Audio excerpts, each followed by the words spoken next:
raro, ¿no? Con la temperatura, que hemos pasado por mucho calor, en un momento parecía que se terminaba el mundo en la tardecita y que en la tarde que se oscureció todo.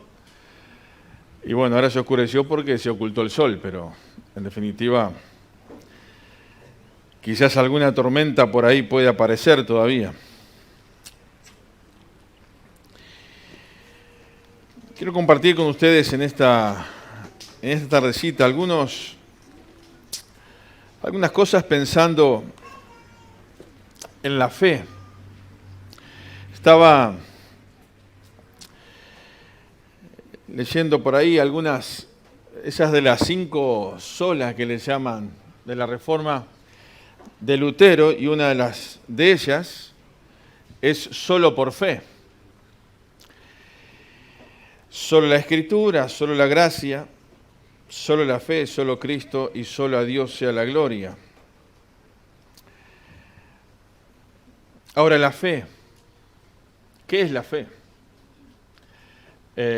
Pensaba en lo que decía Matías mientras dirigía, de algunas canciones que a veces no las queremos cantar más.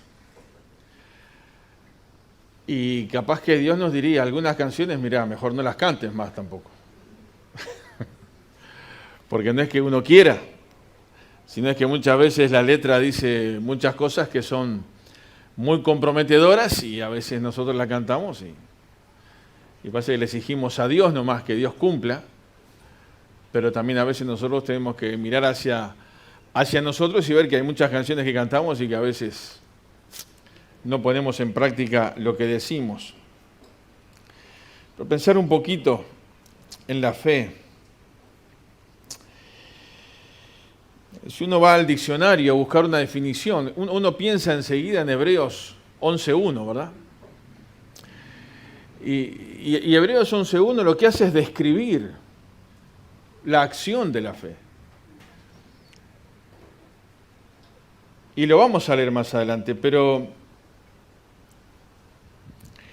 yo le voy a leer una definición que aparece en el diccionario. Dice, la palabra fe deriva del término latino fides y permite nombrar a aquello en lo que cree una persona o una comunidad.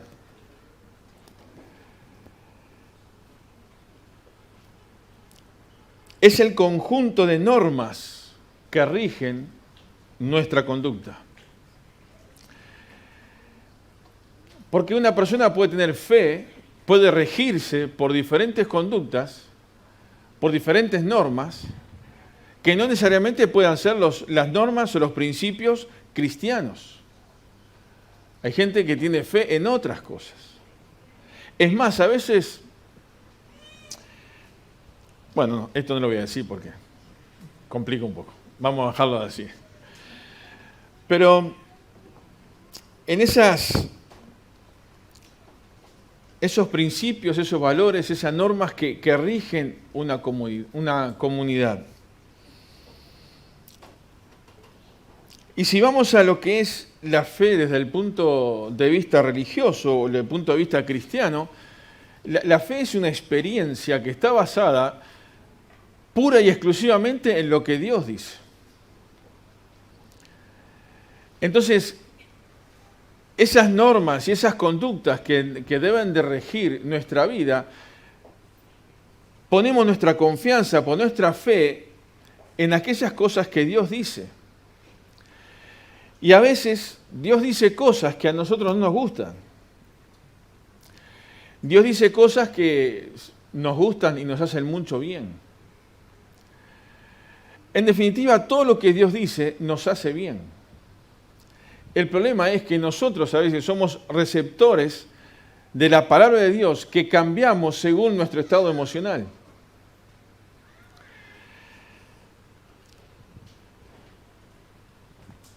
Sin duda que la fe es necesaria para nuestra salvación. Porque uno se pregunta, ¿para qué venimos a la iglesia? ¿Para qué uno quiere tratar de tener una vida que realmente marque la diferencia en un mundo tan complejo en el que estamos viviendo? Miren, no venimos a la iglesia porque nos gusta venir a la iglesia. Por eso hay mucha gente que viene un tiempo y está muy entusiasmada y parece que va a arrancar, y viene porque siente cierto placer y cierto gusto y se siente bien en un ambiente, pero llega un momento en que eso se desvanece. En definitiva, lo que nos trae a la presencia de Dios es una fe experimental, una fe que obra la salvación en la persona, una fe que realmente transforma el corazón, una fe que realmente pone la presencia de Dios en nuestra vida. Y lamentablemente podemos estar toda una vida dentro de una iglesia y no haber conocido a Dios. Porque para muchos la vida espiritual o el orden que la vida espiritual puede dar solamente pasa por la mente. Pero cuando hablamos de una fe que tiene una fe que se experimenta, que es esa experiencia con Dios, entonces es Dios donde puede empezar a trabajar en nuestra vida para que no le sintamos el gustito, como dice un amigo mío, que sientan el gustito. Hay que llevarlos a trabajar al Alfa para que sientan el gustito, dice. Saben de qué estoy hablando, ¿no? Algunos dicen Paul Jules, que siempre usa esa expresión. Pero no es cuestión de sentir el gusto en lo espiritual. Es cuestión de experimentar a Dios en lo experimental. En lo espiritual.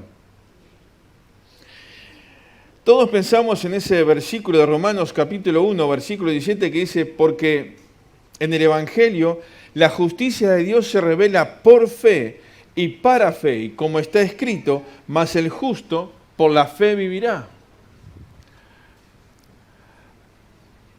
O sea, es ver todo lo que Dios dice y aplicarlo en mi vida. No es lo que la religión dice, no es lo que una iglesia dice, no es lo que un predicador dice, es lo que Dios dice, lo tomo como mío, pasa a ser una experiencia de cada día y Dios empieza a moldar cuando el Espíritu Santo esté en nosotros. No hay fe en la vida espiritual, experimental, si el Espíritu Santo no está en el centro. Quizás voy a pedir a alguien que me traiga un vaso de agua, por favor. A veces, como me gusta cantar, me excedo y después... El Espíritu Santo es lo que nos hace experimentar la presencia de Dios en nuestra vida. Habacuc capítulo 2, versículo 4 dice, he aquí que aquel cuya alma no es recta, se enorgullece. He aquí que aquel cuya alma no es recta, se enorgullece, dice. Gracias. Piensa y cree que Él es bueno y que no necesita a Dios y que puede vivir como a Él le parece. Su vida, su alma no es recta. Pero termina diciendo ese versículo la misma frase que Romanos 1:17. Mas el justo por su fe vivirá.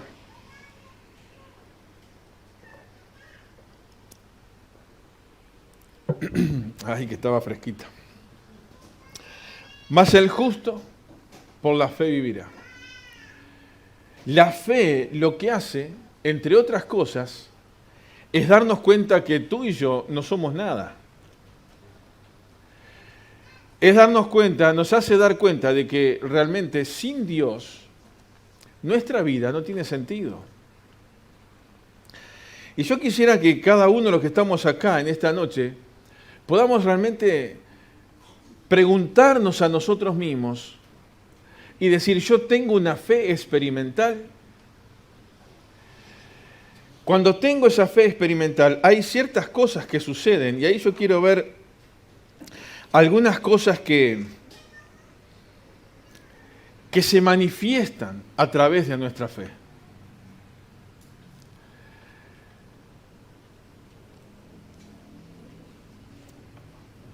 Vamos a Lucas capítulo 5.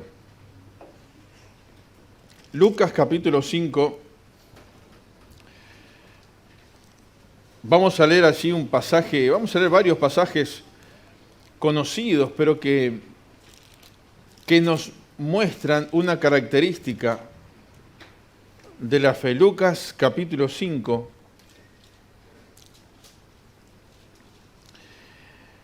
Leemos rápidamente desde el versículo 17 en adelante.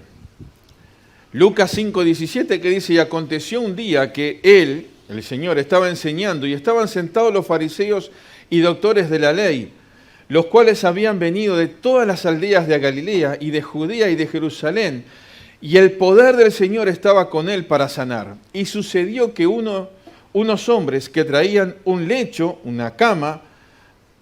una cama a un hombre que estaba paralítico, procuraban llevarle adentro y ponerle delante de él. Pero no hallando cómo hacerlo a causa de la multitud, subieron encima de la casa y por el tejado le bajaron con el lecho, poniéndole en medio delante de Jesús. Al ver él la fe de ellos, le dijo: hombre, tus pecados te son perdonados. Entonces los escribas y los fariseos comenzaron a cavilar diciendo: ¿quién es este que habla blasfemias? ¿Quién puede perdonar pecados sino solo Dios? Entonces Jesús, conociendo los pensamientos de ellos, respondiendo les dijo: ¿qué caviláis o qué pensáis? ¿Qué pensamientos hay en vuestros corazones? ¿Qué es más fácil decir: tus pecados te son perdonados, o decir: levántate y anda? Pues para que sepáis que el Hijo del Hombre tiene potestad en la tierra para perdonar pecados, dijo al paralítico: a ti te digo, levántate, toma tu lecho y vete a tu casa. Al instante, levantándose en presencia de ellos y tomando el lecho en que estaba acostado, se fue a su casa glorificando a Dios. Y todos, sobrecogidos de asombro, glorificaban a Dios, y llenos de temor decían: hoy hemos visto maravillas. No vamos a desarrollar todo este pasaje, pero sí quiero pensar en lo que el Señor captó cuando ve a estos muchachos que quieren llevar a alguien que estaba necesitado, alguien que no podía caminar, y Jesús estaba haciendo muchos milagros. Y la esperanza para ese hombre era estar frente a Jesucristo. Y esta es una buena lección para que tengamos presente. La esperanza para el hombre y la mujer hoy en día es estar delante de Jesucristo. Esa es la única posibilidad que el hombre y la mujer tienen realmente de ser felices y de sentirse bien espiritualmente, estar delante de Dios. Y hermanos, tú y yo, de alguna manera, somos como esos amigos de este hombre que lo llevaron delante de Jesús. Y piensen, ¿quiénes o de qué manera ustedes llegaron a conocer a Cristo? Nosotros como pueblo de Dios. Alguien cumplió ese rol de esos amigos y nos llevó, ¿qué? Delante de Jesús, a través de su mensaje. Y esto es un paréntesis, pero es una linda aplicación para tener presente nosotros. Que seamos esos amigos realmente de personas que están por este mundo y que necesitan conocer a Jesús. Y Dios te quiere utilizar, no para hacer un agujero en el techo. Acá solamente lo hago yo, el agujero en el techo. No para hacer eso, pero sí para el esfuerzo de llevar el Evangelio a otro, cueste lo que cueste, en cualquier situación, porque la gente necesita y está postrado cuando no tiene a Cristo. Pero miren lo que dice el versículo 20, al ver él la fe de ellos. Y saben, hermanos, nuestra fe se ve. Es algo que se ve. La fe no es una cosa, algo ahí en el aire que no se puede, intangible, que no se puede ver. La fe se ve. Nuestra forma de actuar, la influencia que la palabra de Dios tiene sobre nosotros, hace que otros vean cómo actuamos y cómo vivimos nuestra fe. Entonces, hermanos, una primera cosa que quiero dejar en esta noche: la verdadera fe se ve. Y cuando hay verdadera fe, Dios produce esos cambios, esas normas, esos principios, esa fe salvífica, podríamos decir, que obró en la salvación de cada uno de nosotros, se deja ver ¿por quién? Por los demás. Y la pregunta que yo me hago, y la pregunta que tenemos que hacernos en esta noche, ¿mi fe, tu fe, es observada por otros? ¿La ven otros? Si realmente somos hijos de Dios, si realmente hemos tenido un encuentro personal con Cristo, nuestra vida tiene que ser notoria de que Dios ha cambiado nuestra vida. Por eso, la fe se puede llegar a ver por parte de los demás. Y cuando Jesús vio la fe de estos muchachos, enseguida actuó. Es interesante, porque ¿qué fue lo primero que le dijo Jesús? Hombre, tus pecados te son perdonados. ¿Qué es lo más importante para Dios? ¿Perdonar nuestros pecados o sanar nuestras enfermedades? Qué pregunta, ¿no? Pero sin duda, para Dios lo más importante es perdonar nuestros pecados. Porque en este mundo podremos estar 70, 80, 90, 100, 120 años. Casi que me fui un poquito, pero capaz que a algunos se le da.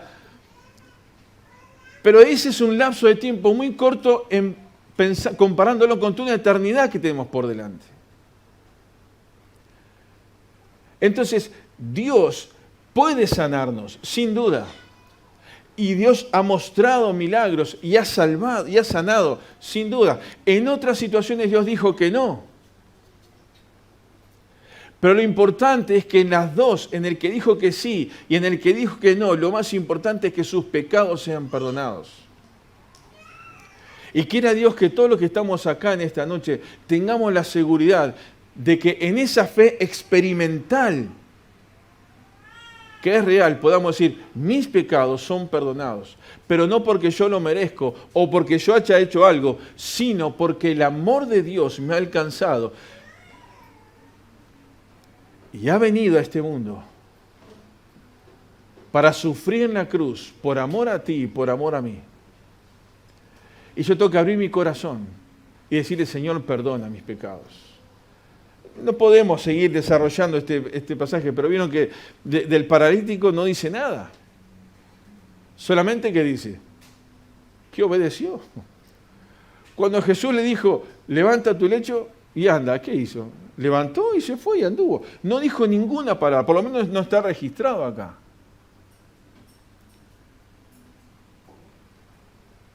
Porque si bien Romanos dice que si confesares con tu boca que Jesús es el Señor, y creyeres en tu corazón que Dios levantó de los muertos, serás salvo. Confesar con la boca. Pero más importante que confesar por la boca, hermanos, es creer en el corazón. Y estamos en un mundo donde es muy fácil hablar. Todo el mundo habla. El tema es qué hay en el corazón. Y Jesús vio en ellos una fe.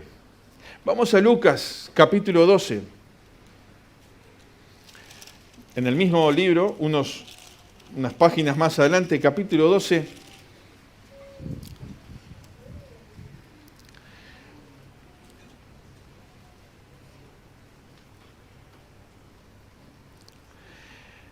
rápidamente leemos el versículo 22. Lucas 12, 22 dice, dijo luego a sus discípulos, por tanto os digo, no os afanéis por vuestra vida, qué comeréis, ni por el cuerpo, qué vestiréis. La vida es más que la comida y el cuerpo más que el vestido. A veces no damos cuenta de lo que dice este versículo. La vida es más que el cuerpo. La vida es más que el vestido. Pero estamos en una sociedad que nos dice que lo más importante que es el cuerpo. Como alguien dijo que hoy los grandes templos de la sociedad moderna son los gimnasios, donde la gente va a cuidarse y a hacer, algunos ya no tenemos mucho arreglo, pero es verse frente a un espejo como en forma agradable, verse dentro de un statu quo que te ponen que tenés que... Y nos preocupamos más por el cuerpo, nos preocupamos más por la vestimenta, pero en realidad la vida es más importante. Pero sigue diciendo este pasaje, versículo 15. No, perdón. Me fui a 24, gracias. Considerad los cuervos, que ni siembran ni ciegan, que ni tienen despensa ni granero, y Dios los alimenta. ¿No valéis vosotros mucho más que las aves? ¿Y quién de vosotros podrá con afanarse añadir a su estatura un codo? Pues si no podéis ni aun lo que es menos, ¿por qué os afanáis por los demás? Por lo demás, considerad los lirios, cómo crecen, no trabajan ni hilan, mas os digo que ni aun Salomón, con toda su gloria, se vistió como uno de ellos. Y si así viste Dios la hierba que hoy está en el campo y mañana es echada al horno, ¿cuánto más a vosotros, hombres de poca fe? Vosotros pues no os preocupéis por lo que habéis de comer, ni por lo que habéis de beber, ni estéis en ansiosa inquietud. Porque todas estas cosas buscan las gentes del mundo, pero vuestro Padre sabe que tenéis necesidad de estas cosas. Mas buscad el reino de Dios y todas estas cosas os serán añadidas. Claro, si uno saca de contexto este pasaje, dice, bueno, no hay que preocuparse por estudiar, no hay que preocuparse por trabajar, me siento bajo un árbol y que Dios me provea. ¿Está diciendo eso? No, no está diciendo eso. Dios sabe que tenemos necesidad de todas las cosas. Pero termina este pasaje, buscad el reino de Dios y todas las cosas serán añadidas. Lo que Dios hace es poner en el orden correcto las cosas, buscar primero lo espiritual y Dios nos va a dar la sabiduría para después buscar el resto de las cosas. Y no vivir afanados todo el tiempo con mucho trabajo y mucha gente acumula y tiene cuentas bancarias muy grandes y hacen cosas para tener cada día más plata, pero en definitiva no tienen nada. Toda la vida corriendo detrás de algo que al final se dan cuenta que las cosas más importantes de la vida no la pudieron disfrutar. Ahora, hermanos, menos mal que esto pasa con la gente que no va a la iglesia, ¿no? O esto pasa en la iglesia. Qué triste a veces cuando hay creyentes que solamente es pensar en las cosas de este mundo.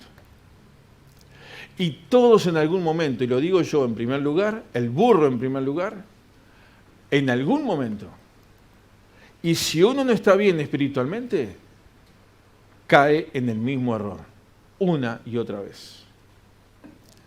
Y Dios nos está diciendo, la fe, la creencia, las normas que Dios pone, es decir, nos está diciendo, miren, lo más inteligente, lo más sabio es buscar a Dios primero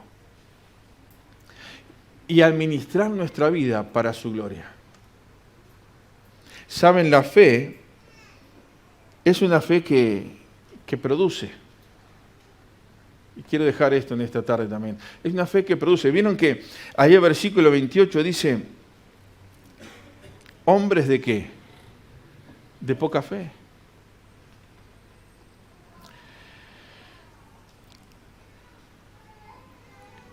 Una fe que genera cosas buenas.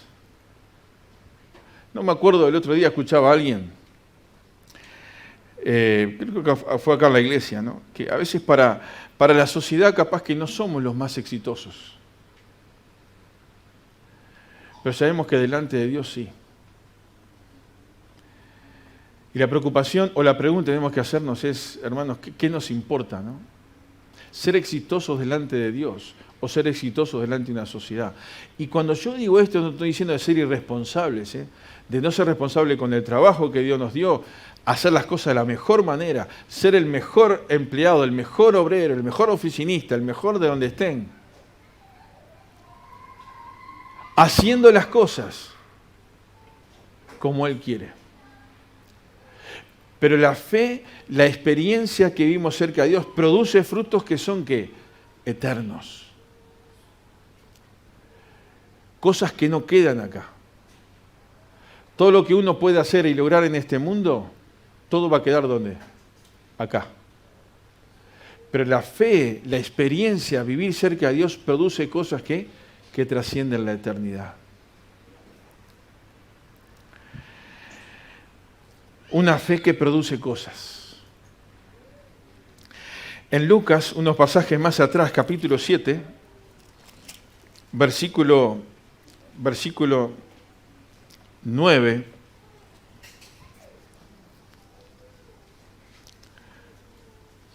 que leer algunos versículos más. El versículo 6 vamos a leer para entrar un poquito en contexto.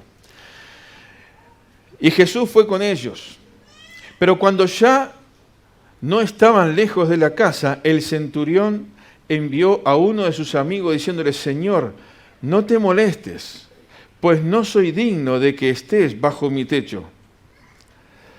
Por lo que ni aún me tuve por digno de venir a ti, pero di la palabra y mi siervo será sano. Porque también yo soy hombre puesto bajo autoridad y tengo soldado bajo mis órdenes, y digo a este, ve y va, y al otro, ven y viene, y a mi siervo, haz esto, y lo hace. Al oír esto, Jesús se maravilló de él, y volviéndose dijo a la gente que le seguía: os digo que ni aún en Israel he hallado tanta fe. Al regresar a casa, los que habían sido enviados hallaron sano al siervo que había estado enfermo. Aquí un hombre que se acerca a Jesús para pedir por un siervo que estaba enfermo. Y Jesús accede y va. Pero este hombre reconoce y dice: Señor, yo no soy digno de que vengas a mi casa. Con solamente que tú digas la palabra, ya es suficiente. Y Jesús se sorprendió por la fe de este hombre. Y dice: ni aún en Israel, donde yo nací, donde es el pueblo escogido por Dios, donde están los judíos, donde tienen la ley, donde escucharon la profecía, tantas cosas que podrían decir, ahora está Jesús, el Mesías, acá.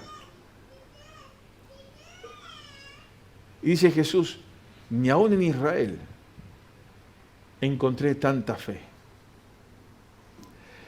Y yo ponía acá: la fe es algo que se cultiva, que se hace crecer. Hermanos, que cada día podemos aumentar esta fe. Y este hombre sorprendió, y cuando uno lo lee, sorprende realmente. Jesús no precisa que vengas, solamente di la palabra. Y a veces, hermanos, precisamos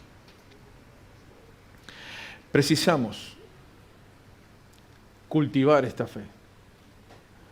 A veces queremos ver cosas muy prácticas, muy tangibles. Pero yo tengo que tener fe en la palabra de Dios, en lo que Dios ya dejó escrito. Y a veces algunos para experimentar su fe quieren recibir palabras nuevas o cosas nuevas. Quiero decirte que la palabra de Dios ya está escrita, ya está dicha. Y lo que Dios dice lo cumple. Pero uno va viendo cómo Jesús se movía en la tierra y hablaba y se encontraba con diferentes personas. Y miren lo que dice en Mateo capítulo 15. Mateo 15.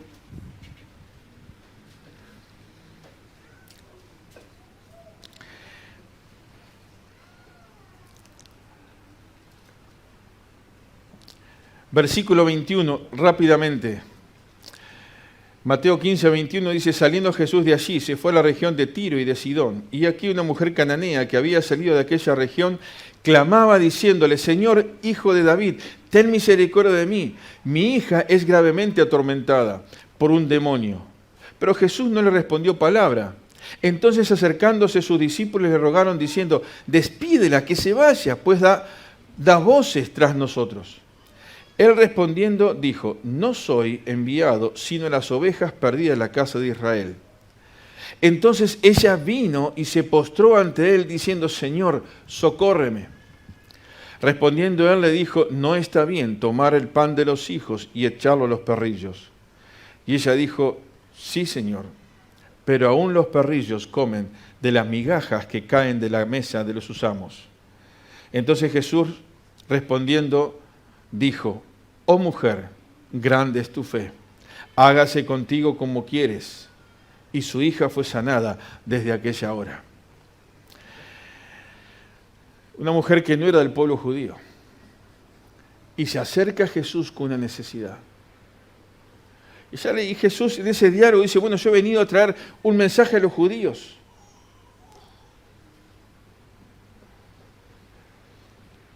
Y está mal ese diálogo que tiene Jesús para mostrarnos y para dejarnos esta experiencia, como diciendo: está mal sacarle el pan a un hijo para dárselo a un perro, a un perrillo, una mascota, algo cariñoso, no es una expresión de deshonra. Y ella dice: pero aún los perrillos, esa mascota que está en la casa, come de las migajas del pan que cae a la mesa. Y esta mujer reconocía que estaba delante de Jesús. Y lo poco que había escuchado de Jesús hacía que su fe sea ¿qué? Sea grande. Por eso le dice ahí el versículo 28, grande es tu fe. Uno podría decir que la fe se puede medir. Dios es el que tiene la capacidad de medirla. En este caso dice, grande es tu fe. Sea como tú quieres.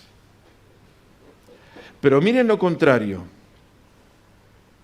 Mateo, este mismo libro, capítulo 17, versículo 20. Los pobres discípulos no habían podido con un demonio. Habían confiado demasiado en ellos. Y Jesús le dijo estas palabras, versículo 20. Leemos el 19. Viniendo entonces los discípulos a Jesús aparte, dijeron: ¿por qué nosotros no pudimos echarlo fuera? Jesús les dijo: por vuestra poca fe. Porque de cierto os digo que si tuviere fe como un grano de mostaza, diréis a este monte: pásate de aquí y allá, y se pasará, y nada os será imposible. Por vuestra poca fe.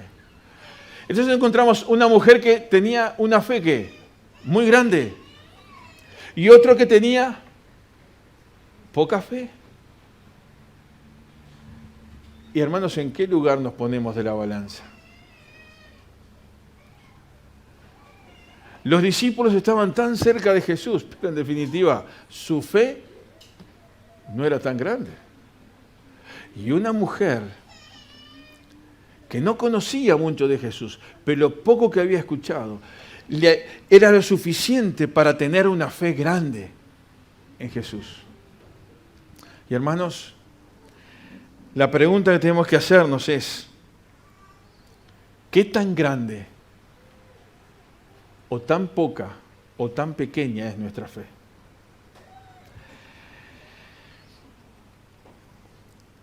Hay una frase que me gusta usar, que es que nuestra fe tiene que estar por encima de las circunstancias.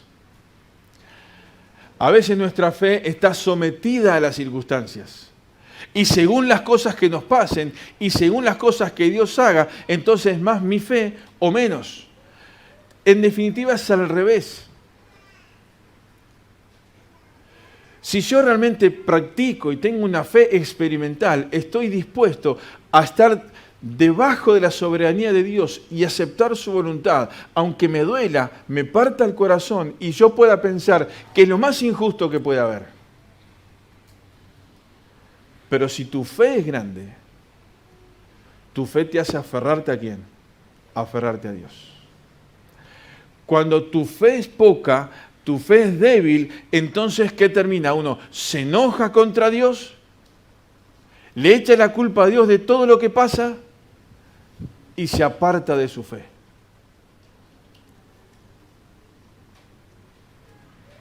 ¿Hemos pasado por momentos así?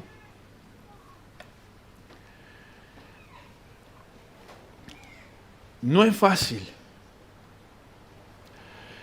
Pero hermanos, que las circunstancias no sean lo que manejan tu fe, sino que al revés, tu fe pueda manejar las circunstancias y pueda manejar tu corazón y pueda manejar nuestra alma para que podamos decir, que podamos escuchar esta palabra de Jesús, grande es tu fe. Porque una fe que se ve cómo uno actúa y cómo uno reacciona y cómo uno avanza. Porque la eternidad no es acá, hermanos, la eternidad es más allá. Y tenemos que vivir acá en este mundo sabiendo que en definitiva nos queda un rato. Algunos más, otros menos. Pero en definitiva el partido se juega en la eternidad. Permítanme esta expresión. Acá tomamos la decisión para estar allá. Por eso la fe, uno puede decir, es como que se puede medir. Grande es tu fe, le dijo a esta mujer. Y por otro lado, los discípulos que estaban tan cerca de Jesús, Jesús le dijo, por vuestra poca fe no pudieron. ¿Y por qué? Porque ellos creyeron que eran ellos los que podían enfrentar esta situación. Y no se dieron cuenta que era lo que Jesús, lo que Dios hace, el poder del Espíritu Santo, el que puede obrar. Y muchas veces demostramos, hermanos, que tenemos poca fe cuando actuamos a nuestro real saber entender. ¿Cómo se dice? Nuestro real entender y saber. Algo así más o menos. Ustedes entienden ahí. Actúo como a mí me parece. Pero tu fe va a ser grande cuando actúas como Dios quiere. Y cuando actuamos como Dios quiere, vamos a ver que el camino no es más fácil, pero es llevadero. No se solucionan todos los problemas, pero siento que no estoy caminando solo.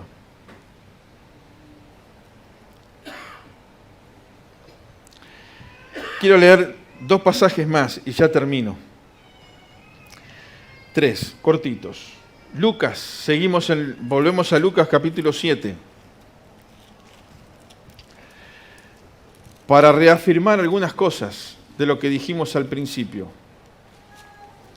Lucas capítulo 7.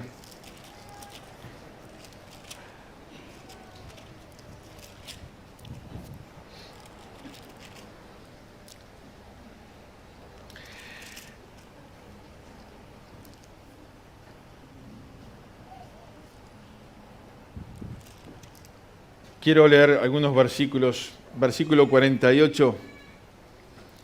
Y a ella le dijo, tus pecados te son perdonados. Y los que estaban conjuntamente sentados a la mesa comenzaron a decir entre sí, ¿quién es este que también perdona pecados? Pero él dijo a la mujer, tu fe te ha salvado, ve en paz. Es muy largo entrar a ver los detalles de este pasaje, pero simplemente quiero decir esto. Otros pueden cuestionar nuestra fe. E inclusive hay personas que se animan o se atreven a cuestionar el obrar de Dios.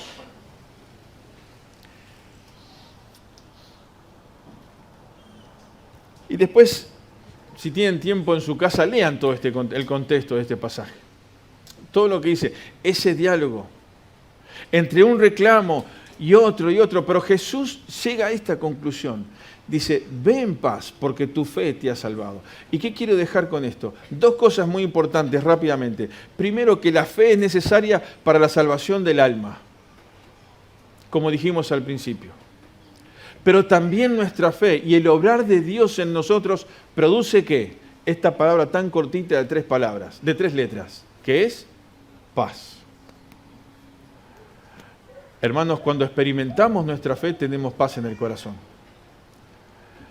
Cuando no hay paz en el corazón, preguntémonos, ¿dónde está nuestra fe? Cuando nuestra mente da vuelta alrededor de preguntas sin respuestas, donde nuestro corazón está lleno, mucha una turbulencia compleja, y se los digo por experiencia. Y si uno se deja llevar por esos pensamientos, lo que menos va a tener en el corazón, ¿qué es? Es paz. Pero cuando uno mira a Cristo y recuerda aquellas palabras de Jesús, mi paz os dejo, mi paz os doy, yo no se la doy como el mundo la da.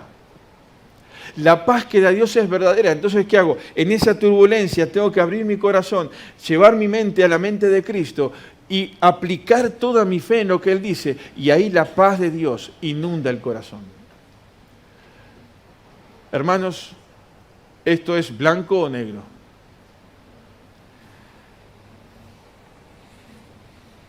Si queremos paz, tenemos que aplicar y obedecer lo que Dios dice. Si no querés paz, haz lo que quieras. Y cada día vas a ir agregando alguna pastillita más para poder dormir. Algún tranquilizante más para pasar la noche. Pero si nos animamos a decir, Señor, me duele el alma, me duele el corazón, pero igual yo te creo. Y sigo diciendo que tú estás sentado en el trono. Y sigo aceptando que tú eres el Dios que hace maravillas. Como dijeron aquellos hombres que vieron cómo el paralítico salió caminando. Dijeron que hoy hemos visto ¿qué? Maravillas. Y hermanos, hay muchas maravillas de Dios, pero qué bueno poder experimentar esa maravilla tan especial de que un corazón triste, doliente, sufriente, Dios lo llena de su paz. Esa es la fe experimental de la cual tú y yo podemos y tenemos que vivir.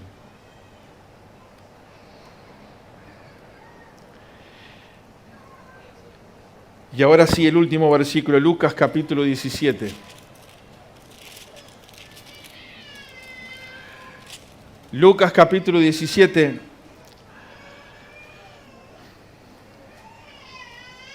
versículo 5. Dijeron los apóstoles al Señor, aumentanos la fe. Entonces el Señor dijo, si tuvieres fe como un grano de mostaza, podría decir a este monte, desarráigate y plántate en el mar, y él os obedecerá. Me quiero quedar y quiero contagiarles y quiero contagiarme con el deseo de los apóstoles de verdad, no los de ahora. Hoy no existen los apóstoles. Lo que se quieran poner, los nombres que se pongan, es otro tema. Pero los apóstoles son los que Dios utilizó para fundar la iglesia, y sobre sus enseñanzas está fundada la iglesia. Y los apóstoles que estaban cerca de Jesús, ellos que dijeron, Señor, aumentanos la fe. Y yo quiero desafiarnos juntos como iglesia, hermanos, a que haya una renovación espiritual en nosotros. Aunque podamos impactar al mundo que está afuera. A que podamos vivir lo que Dios quiere. Pero tenemos que tener esta oración que surja del deseo más profundo del corazón. Señor, aumentanos la fe. ¿Y cómo voy a aumentar la fe? ¿Yendo al supermercado a comprar 2 kilos de fe? ¿O capaz que en la farmacia? No. La fe no se compra. Aunque algunos te la quieran vender a cambio de una ofrenda, o de una limosna, o de un diezmo. La fe no se compra. La fe, ¿dónde está?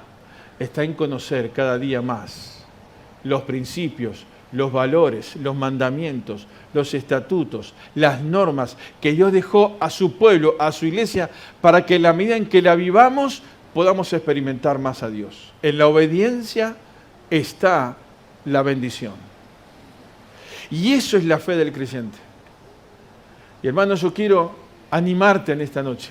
Y si hay alguien acá que aún no tiene a Cristo en su corazón, que quizás muchas de estas cosas por ahí no las pueda entender, pero claro, uno no lo va a entender si primero no se reconoce un pecador delante de Jesús y acepta el sacrificio de Cristo en la cruz y le pide perdón y le entrega su vida y empieza a conocer a ese Dios experimental. Y en esta noche quiero decirte esto, que juntos como iglesia podamos decirle a Dios, Señor, ¿qué? Aumentanos la fe. Y si querés que tu vida sea útil y mi vida sea útil para impactar a otros, mi fe tiene que ser ¿qué? Aumentada, tiene que crecer. Y quizás va a requerir más tiempo a solas con el Señor. Quizás tendré que renunciar a algunas cosas que me gustan. Quizás tendré que dejar algo de mis tareas diarias, que son lícitas, que son importantes. Pero para que nuestra fe y para que tu fe aumente, requiere ¿qué? Tiempo con Dios. Por eso Jesús dijo, buscad primeramente el reino de Dios y las demás cosas van a ser añadidas. Nos tomamos unos segunditos en silencio. Matías va a venir a terminar la reunión. En una oración personal, pero que cada uno pueda decirle a Dios, al Señor, Señor, auméntame, aumentanos como iglesia nuestra fe, para que realmente nos puedas utilizar para tu gloria. Para que estas paredes queden chicas, habrá que tirarlas todas, no importa, porque personas quieren venir a Cristo, porque ven mi obrar, cómo estoy viviendo, cómo disfruto de la vida a pesar de los problemas, y cómo puedo poner mi vida en las manos de Dios y sentir que Dios es un Dios real. Por eso que en esta noche cada uno, desde lo más profundo de su corazón, pueda decirle, Señor, aumentanos, aumenta mi fe. Quiero conocerte más. Quiero disfrutar de tu presencia. Quiero sentir que tú eres ese Dios real, que está en todos los detalles, aún en aquellas cosas que yo no logro entender. Pero no quiero bajar los brazos. No quiero que mi fe disminuya, sino que realmente quiero que mi fe aumente para la gloria y la honra de tu nombre. Para que tu nombre sea glorificado, para que la verdad sea anunciada y para que cuando Cristo venga a buscar a su iglesia, realmente hayan muchos que han sido impactados. ¿Por qué? Han sido impactados por la fe de cada uno de nosotros. Hermanos, que el Señor te bendiga y que nos podamos ir esta noche con esta oración. Señor, auméntame, aumentanos la fe. 30 segundos de silencio antes de que Matías termine y cada uno pueda tener su oración personal en esta noche. Amén.